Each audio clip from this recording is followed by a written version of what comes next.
What's up, beautiful babies? Welcome to episode 13 of the journey from the United States to Honduras. Baby, just when you think everything was gonna be okay, destruction has made its way into our lives, and now we can heal.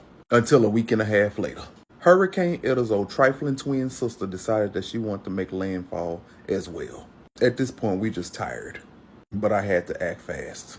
I wasn't about to leave my home this time, and plus I'm tired of climbing ladders. It was time to build a wall. I manufactured a blockade in front of my gate to keep that water out. So my front door and my back door was blocked off. There was no way water was getting in.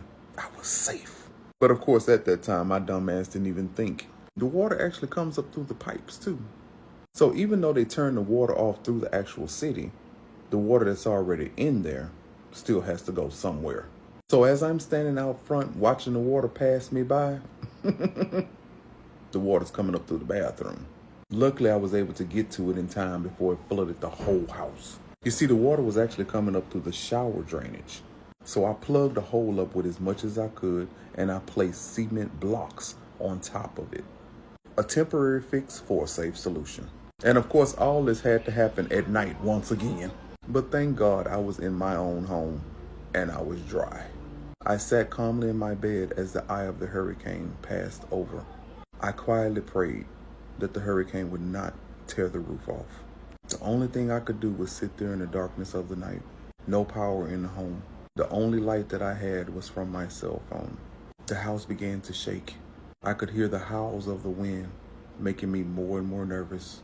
As the howling grew more ferocious, I decided to lie down on the floor and pull the mattress on top of me, just in case it did take the roof off and debris fell.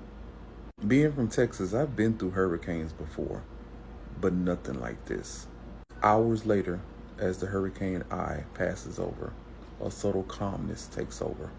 Once again, Mother Nature had showed her true colors, letting the world know her strength and her power. As daybreak came upon us, the sun began to peek through the clouds. I could now breathe and smile, knowing that I still had my life. Hours later, as the water fully subsided, people started to come back to their homes to assess the damage. Once again, people were back to work trying to clean out their homes. It was the perfect end to a hurricane season. Newfound confidence in the eyes of an app, the pandemonium of a pandemic, the destruction of a hurricane. 2020 would always be a year to remember, one for my personal history books. But life moves on for those who were left behind, to remember the loved ones that we lost. Just another day and another opportunity to be better than the day before. Stay tuned for part 14. The journey from the United States to Honduras continues.